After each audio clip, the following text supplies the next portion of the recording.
Hey, salut à tous, comment c'est que ça va bien? C'est les Code Redemptor et aujourd'hui on se retrouve pour une nouvelle vidéo. Une vidéo où je vais vous apprendre à faire en JavaScript du drag and drop. Donc là, petit exemple directement, on a par exemple un ordinateur qu'on aimerait rajouter dans la zone de stockage. Vous pouvez faire un panier, vous pouvez faire ce que vous voulez, ça peut être utile dans plein de cas, plein de scénarios dans vos sites web. Donc là, vous drag and dropez et c'est magnifique, c'est déjà ici. Et si jamais on ajoute deux fois le même item, parce que voilà, bah on peut directement incrémenter juste ici. Et pareil pour le X, voilà, tu les retires et ça dégage. Et bon, petite animation sympa. Si jamais il y a un peu plus d'items que prévu, voilà, ça réduit quand même l'espace pour afficher plus et en bas t'as le résultat et c'est tout bonnement parfait. Donc si ce genre de contenu t'intéresse, n'hésite pas à t'abonner, liker, partager la vidéo. Tout le projet est disponible sur mon GitHub lui-même en description. Sans plus tarder, passe au code directement. Donc tu ouvres Visual Studio. Ok, on est maintenant sur Visual Studio Code. Donc par défaut, je me suis créé une petite template. Donc si on le lance directement, tu verras, c'est le truc par défaut. Sauf que tu peux pas drag and drop, ça a juste les visuels, tout stocké en dur. Donc je vais le fermer et je vais t'expliquer comment faire pour le rendre fonctionnel. Donc comme tu peux le voir en haut à droite, tu vas directement créer trois petits fichiers. Donc un index.html, donc c'est la structure. Ensuite tu as index.css qui est le style et index.js qui est donc la logique du drag and drop. Ok, donc dans le projet HTML, je vais juste te dire ce qui est absolument important à avoir dans ton projet avant de faire le code JS, ou bien après, c'est pas grave, parce qu'on va appeler des éléments comme des ID dans certains, ou des classes, dans certains des balises HTML que tu vois ici. Donc aussi par défaut, oublie pas de faire un lien de ton CSS juste ici dans ton projet HTML et pareil pour le script. Donc directement ce que tu peux voir, c'est que ici on aura besoin d'une zone, une zone product. Donc cette div elle aura l'id product et elle sera sélectionnée dans JS. Donc ça c'est un peu le conteneur si tu veux des produits réels, donc de toutes les images que tu as pu voir. Donc là on descend, et là on a plus ou moins la partie la plus importante. Donc la partie la plus importante c'est quoi? C'est la zone de stockage. Comme tu peux le voir ici, il y a un ID storage, et cet ID storage là on aura besoin pour représenter la zone de stockage. Donc ça on va devoir le mettre, c'est ici où les produits seront déplacés. Et pour finir le storage info, donc là c'est ici où on aura en fait la quantité de produits ajoutés qu'on mettra à jour grâce au JavaScript. Voilà, niveau de l'HTML c'est absolument tout ce qu'on a à faire. Si jamais tu as tout copié du GitHub, c'est nickel au pipeau. Et voilà. Sinon maintenant on peut voir rapidement le CSS. Donc le CSS très rapidement, tu as juste du style basique. Et à la toute fin, on va créer la partie CSS en temps voulu. La partie liée au JS, au Java. Mais donc sans plus tarder, on va directement attaquer le JavaScript. Ok, on se retrouve directement dans la page JavaScript où j'ai déjà mis des fonctions à vide qu'on va remplir pour faire fonctionner le code. Et on a le add event listener document content load qui dit que tout ce qui est à l'intérieur va être lancé au démarrage de la page. Donc premièrement, ce qu'on va faire, c'est qu'on va récupérer tous les produits en faisant un const product. Donc comment est-ce qu'on récupère ça? On fait un const product est égal document.querySelectorAll. Donc on va récupérer absolument tous les éléments qui contiennent soit un ID, soit une classe, dépendant de ce qu'on met dans les paramètres de cette parenthèse. Donc là, on va récupérer tous les products. Donc le point product, il est important. On fait ça, on a récupéré tous les produits, c'est magnifique. Donc les produits, c'est ceux qu'on ajoute dans le stockage ou qu'on retire. Donc maintenant, on fait un const storage. Donc là, maintenant, on va récupérer cette fois-ci, non pas tous les storage, mais seulement celui qui existe, il n'y en a que un. Donc là, on peut faire un document. On peut faire un document comme je l'ai dit .getElementById. Donc là on va récupérer comme ça ID juste ici avec un ID, tandis que l'autre c'est avec une classe. Donc là on écrit storage. N'oubliez pas que les ID c'est ce qui est trouvable dans l'HTML juste ici. Par exemple là vous pouvez voir storage info, il n'y a pas d'ID. Là par contre il y en a un, vous voyez. Donc c'est ça qu'on récupère, on récupère la div au complet. Donc ça et ça, on les récupère grâce à ce petit bout de code. Donc là maintenant qu'on est là, on peut directement faire de même pour la partie product count, donc la partie qui entre guillemets affiche le numéro de combien est-ce qu'on en a stocké. Donc là on fait un product count est égal document.getElementById. Encore une fois on prend le bon ID, donc par défaut si vous avez bien pris mon projet vous aurez ça, count. Et on peut fermer virgule point. Par contre, je crois que j'ai fait petite faute orthographe, magnifique, on peut la modifier. Voilà, product count, fabuleux. Et là, on va directement ajouter encore d'autres petites variables qui vont être utiles par la suite. Donc là, on va créer un objet vide qui va servir à stocker les informations sur les produits ajoutés. Donc là, on fait un const storage items est égal crochet vide, donc un nouveau tableau, une nouvelle liste si vous voulez. Et pour chaque élément trouvé dans la liste, on va aller parcourir un tableau. Donc là, on fait un product. Donc le produit ce qu'on a créé juste dessus. For each de quoi? On ouvre les parenthèses, on parcourt les produits.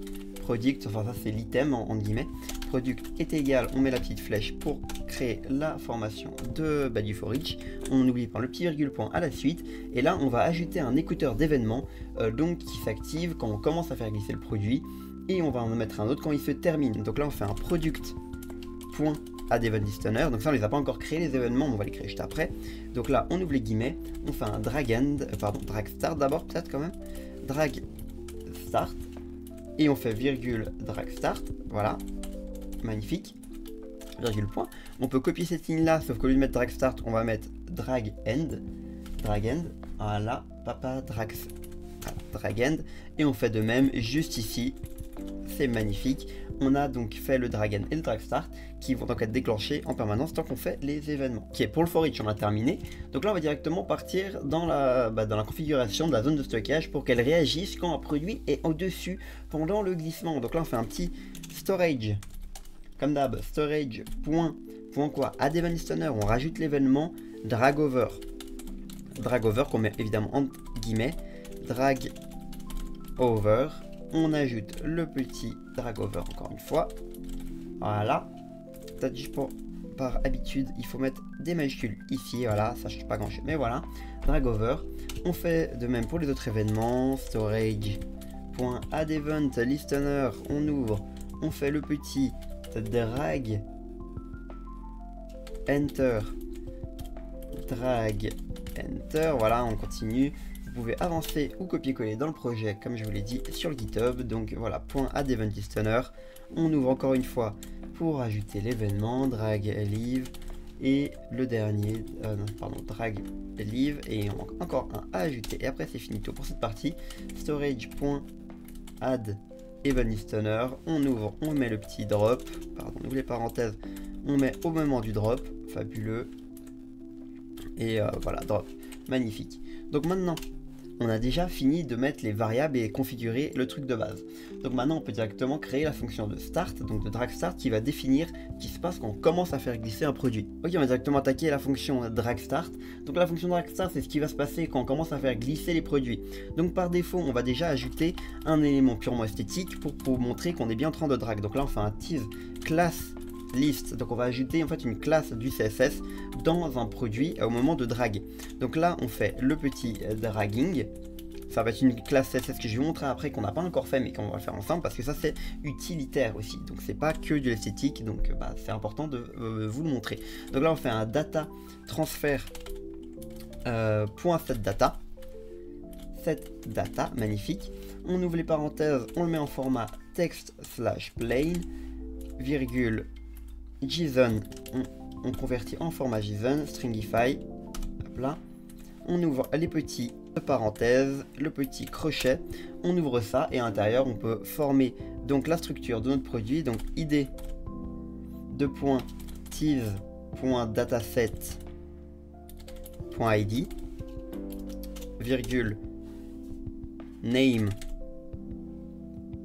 de tease.dataset.name, virgule, et on rajoute la partie image qui est quand même important dans notre cas. N'oubliez pas que tout ça on pourra le faire avec une base de données, avec un contexte de base de données, donc c'est pas purement des informations dures dans le code. Query selector, et on veut pas all, on veut juste selector de quoi? De image. Donc tous les éléments image, on va les mettre ici, les stocker là. src, donc on récupère la source. Et ça je ne vous ai pas expliqué à quoi ça servait, c'est pour préparer les données du produit, ID, nom et image à transférer pendant le glissement. Maintenant on va directement attaquer le drag end, le drag start, il n'y avait pas plus facile à faire. Donc là maintenant le drag end, donc ce qu'il faut faire c'est simplement définir ce qui se passe au moment où on est au-dessus de la zone de stockage pendant le glissement. Donc là on va directement attaquer drag end, donc qu'est-ce qu'on va faire dans ça? C'est définir ce qui se passe quand un produit est au-dessus de la zone de stockage. Maintenant on a drag end, donc maintenant qu'est-ce qu'on va faire en drag end? On va définir ce qui se passe quand on termine de faire glisser le produit. Donc on va directement juste retirer une classe, on va pas besoin de faire plus que ça. Classe list, comme je vous rappelle, c'est encore des listes de CSS, donc là on fait un remove entre parenthèses de la classe dragging. Voilà, on l'a retiré celui qu'on venait d'ajouter au moment du start, comme ça vous pouvez mettre du visuel un peu différent au moment de le faire. Ensuite de ça, on a drag over, petite fonction aussi, prevent default, hop là, magnifique. Voilà, il n'y a pas besoin de faire plus que ça, c'est juste pour empêcher le comportement par défaut du navigateur qui ne permettrait pas le dépôt. Pour le drag enter, on fait pareil, on copie ça et on ajoute juste une classe, donc tease.classlist.add et on ajoute la classe highlight qu'on ira aussi dans le CSS. Je vous le montrer, donc on va faire ça juste après.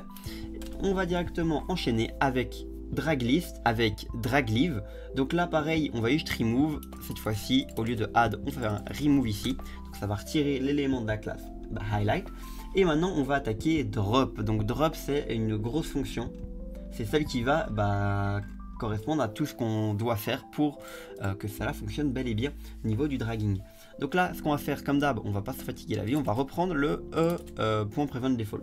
On enlève aussi le highlight, donc ça par défaut, voilà, c'est le petit truc de base. On va attaquer directement à rajouter, récupérer les données en fait des produits. Donc là, on fait un const product data.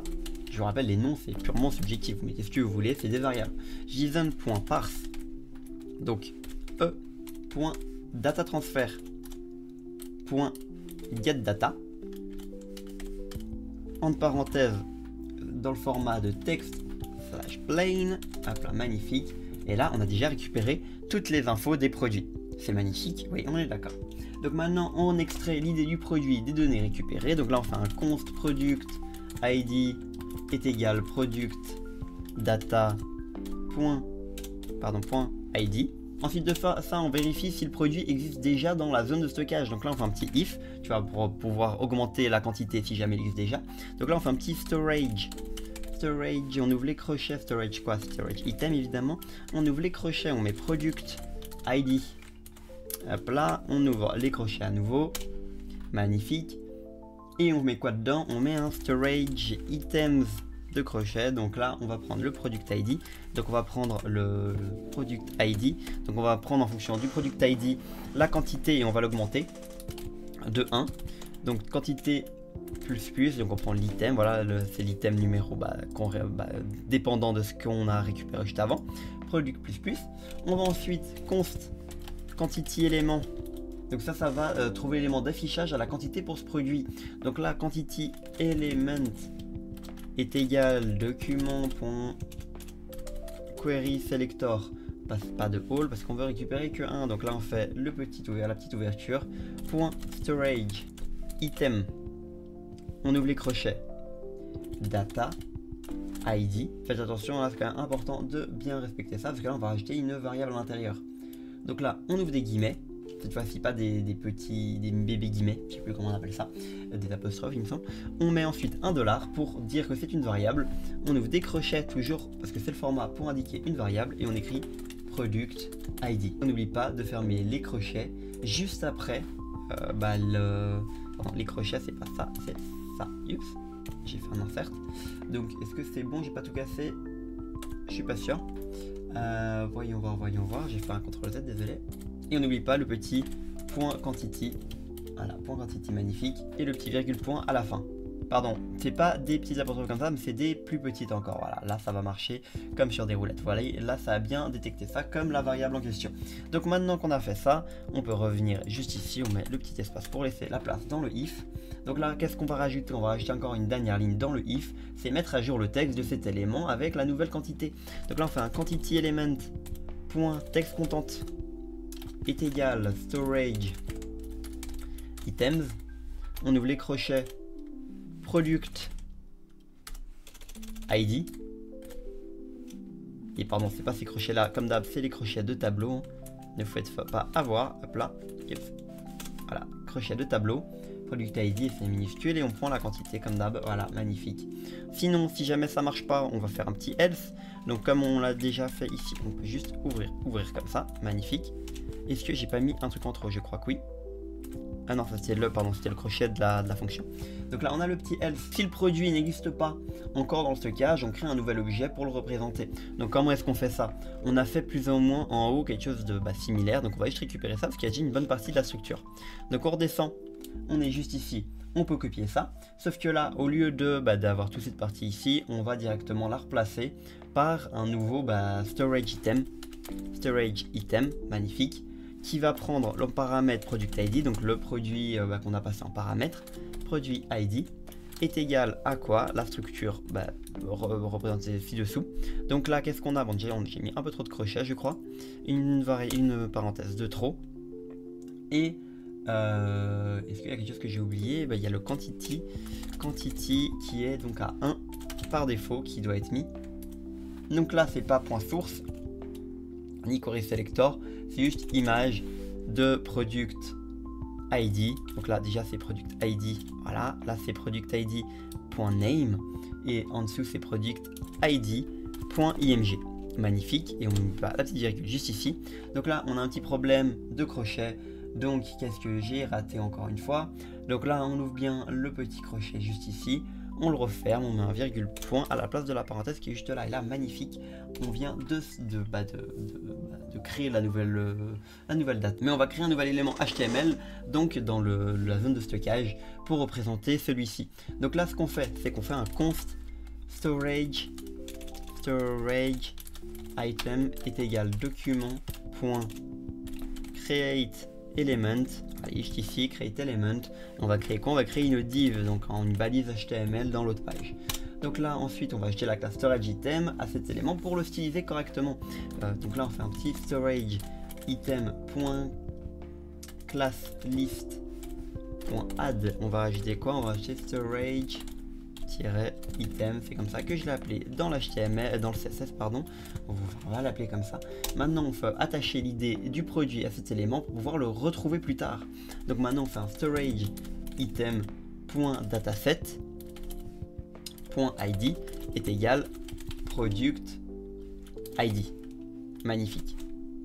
Donc là maintenant on va définir le contenu HTML de cet élément, parce que là on a juste créé la div mais pas le contenu complet. Donc là on fait un storage item .inner HTML, donc on rentre dans l'HTML et on va lui rentrer des éléments à l'intérieur.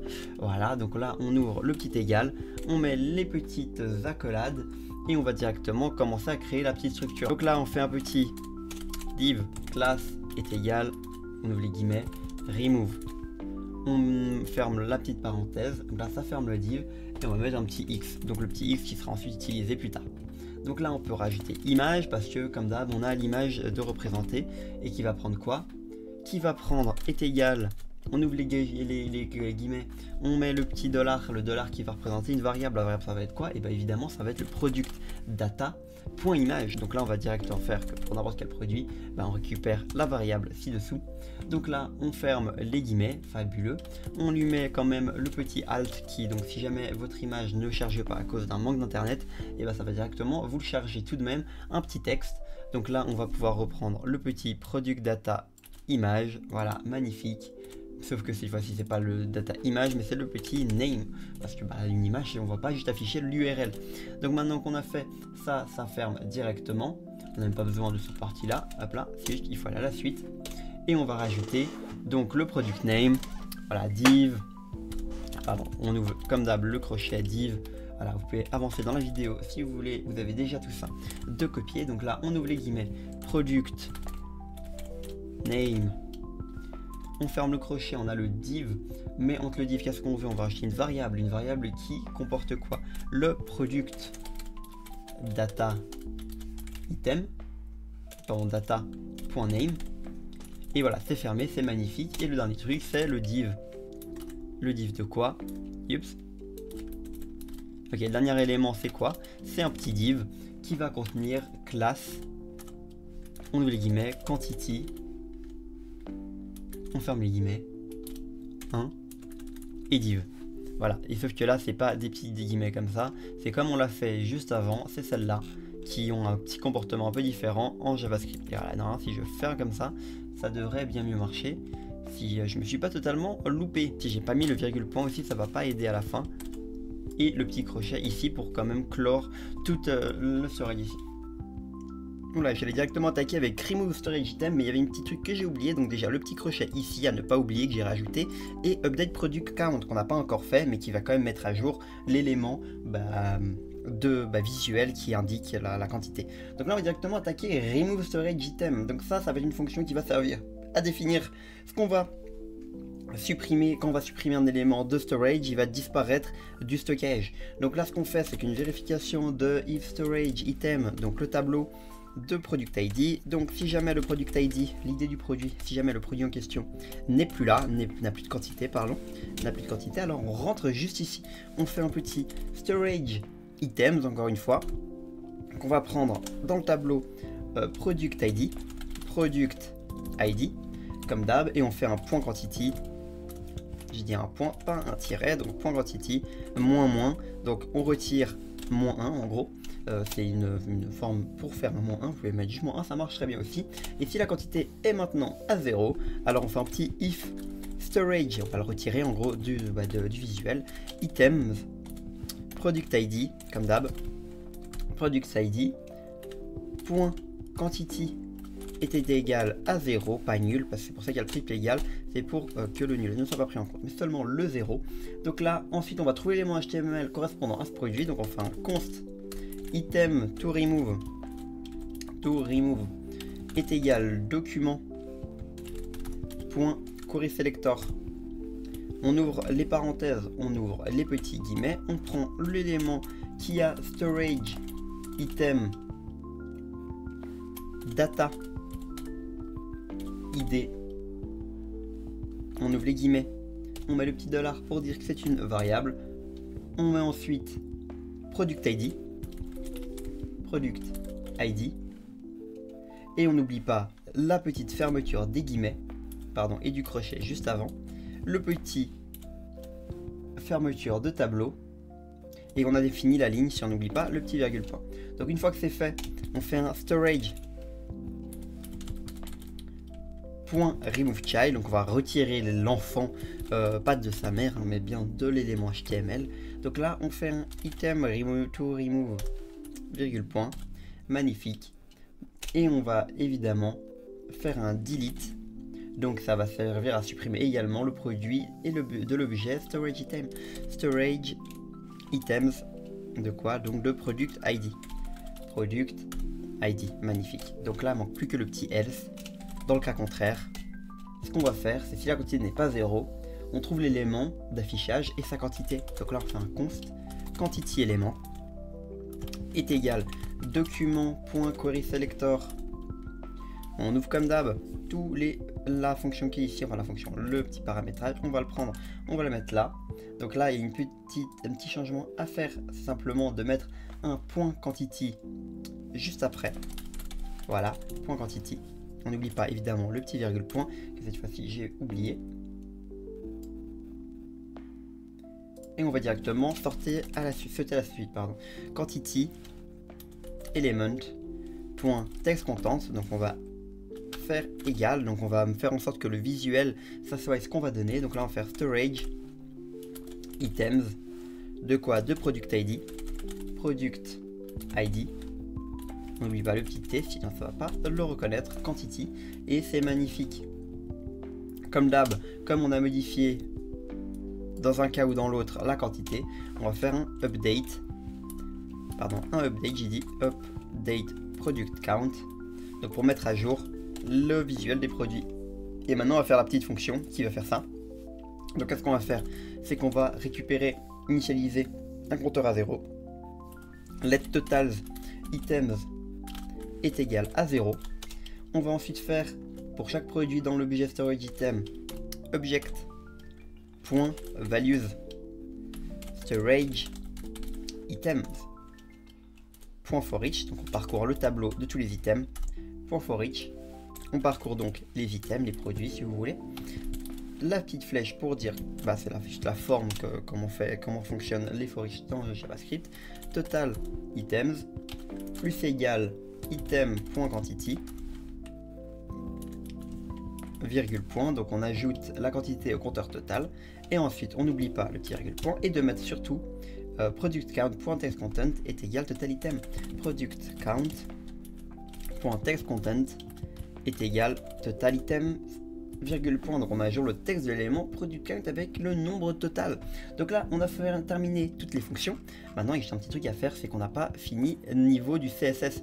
Donc pour le CSS, on a tout ce CSS là qui a été fait en amont, qui est purement visuel. Maintenant il faut ajouter les parties techniques. Donc pour les parties techniques, il n'y en a pas des masses, mais quand même. Donc on va rajouter product count. Donc product count, c'est juste du visuel. Pardon, il faut que je ferme ça, sinon ça va juste pas fonctionner comme on le souhaite. Voilà, product count, donc ça c'en était un qui va appliquer sur les produits qui sont mis à jour du update product count. Donc là ça va être juste du visuel, hein, ça va être juste du visuel. Par contre ça va dans la zone de commentaires, donc je vais mettre ça avant, c'est pas grave. Product count, et on va mettre quoi dedans? Vous mettez ce que vous voulez, moi je vais mettre font white bold, voilà, magnifique. On ne va mettre qu'un double petit point, et on va lui mettre une autre couleur. Voilà, bon, je vais pas me fatiguer la vie. Vous mettez la couleur que vous voulez, ça c'est vraiment subjectif. Ensuite de ça, il y en a un qui est important, c'est le bouton de suppression sur les éléments stockés. Donc il est créé dynamiquement, donc forcément on doit aussi lui appliquer le style. Donc là, storage item point remove. Donc là c'est l'élément les remove qui est important, et on va lui rajouter une ribambelle de propriétés que je vous montre juste ici.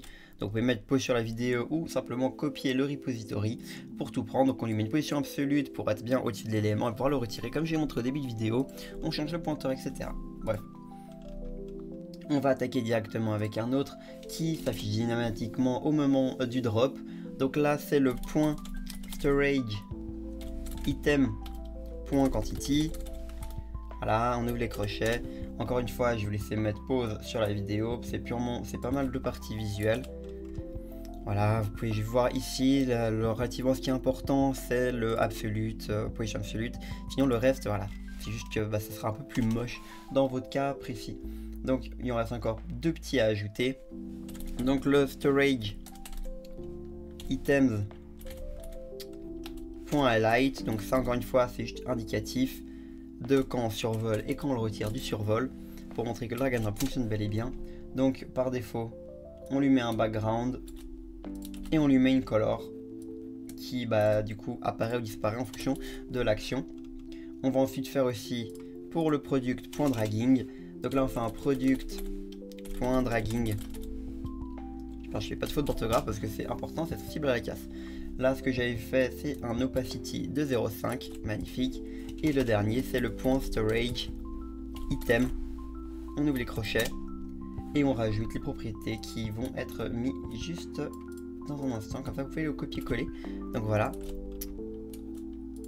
hop là, on retire ça, et donc position relative, les backgrounds, les paddings, voilà, c'est encore que du visuel, mais c'est quand même ajouté au moment du déposage dans le stockage. Donc là on va directement lancer ça, voir si ça marche. Probablement il y aura des fautes de juste que j'ai mal renommé, donc on va voir directement si ça marche. Donc là on a la page normale, donc on va zoomer un petit peu, voilà. Okay, donc là on a la page normale et on va essayer de drag and drop, et là est-ce que ça marche? Voilà, on a déjà une petite erreur. Bon, au moins tous les éléments de visuel fonctionnent. Maintenant, voilà, vous voyez bien le stockage et tout est bleu, etc. Le petit curseur il change quand on est dessus ou quand on est en dehors. Ça c'est magnifique. Mais il y a un petit peu de problème au moment du drop. Donc on va aller voir ça tout de suite. Comme vous pouvez le voir directement dans la zone du débugage en dessous, ça nous dit que l'image a un petit problème à ligne 66. Donc le problème étant, c'est que j'ai mis une virgule et non pas un point. Autre petite erreur, j'ai mis storage au lieu de storage, donc là ça pose petit problème. Voilà, normalement peut-être que vous n'avez même pas les erreurs que moi j'ai faites qui sont purement des fautes d'orthographe. Autre petit problème dans l'index, donc comme je vous l'ai dit il y avait cette erreur, mais il y a aussi là j'ai mis product ID, mais c'est pas product ID, c'est bien product data évidemment. C'est que le premier qu'on voulait récupérer, le product ID. Je me suis emmêlé les pinceaux à cause de ce petit product ID qui est juste là. Donc le storage je l'ai modifié dans la partie de remove de la fonction donc remove storage. J'ai repéré une autre erreur, donc c'est celle de storage items product ID. C'est product ID et pas product évidemment, vu que c'est sur ça qu'on traite et pas sur autre chose. Et dans la partie de delete, encore une fois petite erreur, le petit espace il n'est pas négligeable juste ici, et on peut tester maintenant. Normalement j'espère que c'est bon. On rajoute deux fois le même, et là on rajoute bel et bien deux fois les mêmes éléments. Le petit X il pose problème, encore un petit bug à régler, mais on peut déjà essayer de voir de rajouter les autres, ça marche nickel les autres. Ok, petit problème de décrémentation, on y est presque, on arrive vers la fin. Donc les parties problématiques c'est item to remove, on doit faire de même juste en dessous, et là on va réessayer. Je pense que c'est juste ça l'erreur.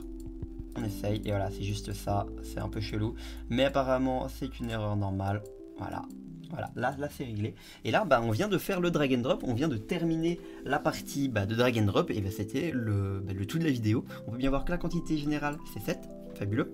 Donc là, vous venez d'apprendre à faire un drag and drop, qui est retranscrissible dans n'importe quel contexte de drag and drop, évidemment, dans vos projets, que ce soit des paniers, que ce soit comme moi une zone de stockage, ça peut être des boutiques pour transférer des zones de stockage, peu importe, ça peut être absolument n'importe quoi, des cartes Pokémon pour mettre dans des boîtes ou des boosters ou peu importe, et vous pouvez en faire tout ce que vous voulez.